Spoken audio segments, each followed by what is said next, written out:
Mary, thank you for having me. Mr. Wilks, Mr. Johnson, Mr. Scully, and Mrs. Fennell, thank you for having me.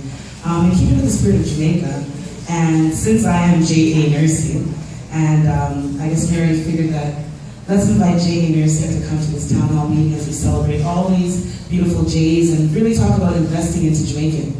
Let me tell you a little bit about myself. My name is Michelle Smith, and I am the owner and founder of an organization called J.A. Smith Consulting and Nursing Services, which I founded about 5 years ago when I started doing the insurance industry.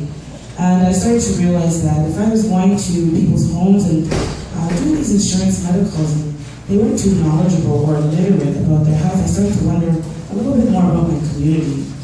And I started thinking to myself that there's something missing. I am also a nurse. I've been a nurse for 15 years, of which I work in oncology.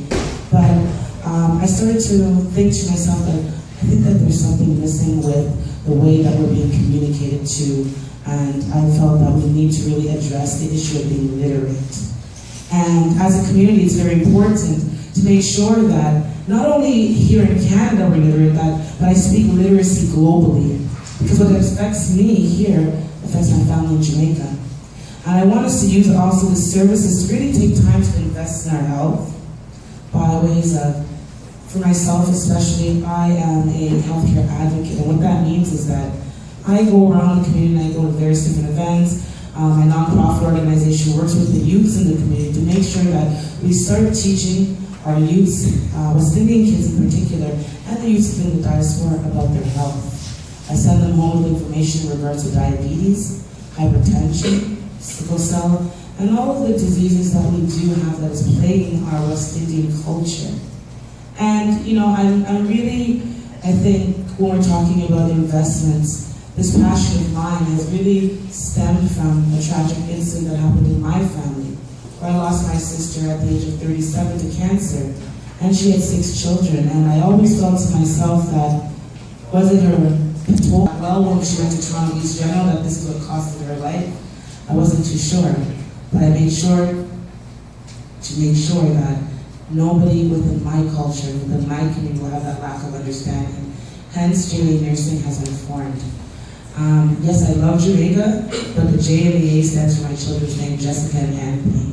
And I'm glad to be able to share the 2 loves that I have, which is my family, and really interact with me and find out a little bit more about your health. I have blogs that I do, which is, you can find me at www.janursingservices.com.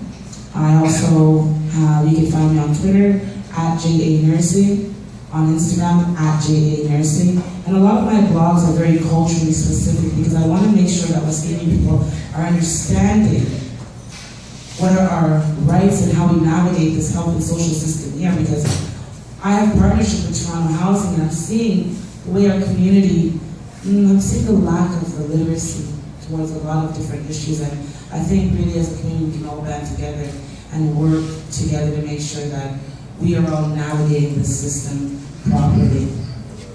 In saying that, what's next for JA Nursing and investing? Mr. Scully, you will hear this one for me, please. My goal is that I would really like to bring back our residents home to Jamaica. I'd like you to have a place that you can come back home to that will cater to your health needs should you have any. That you will be able to get the foreignized care that you deserve after you've spent your 30 and 40 working years in this country. I would like you to go back home and relax in the sun and have JA Nursing take care of you. And saying that, thank you for your time, Mary. Thank you guys for having me. As I like to say, stay connected.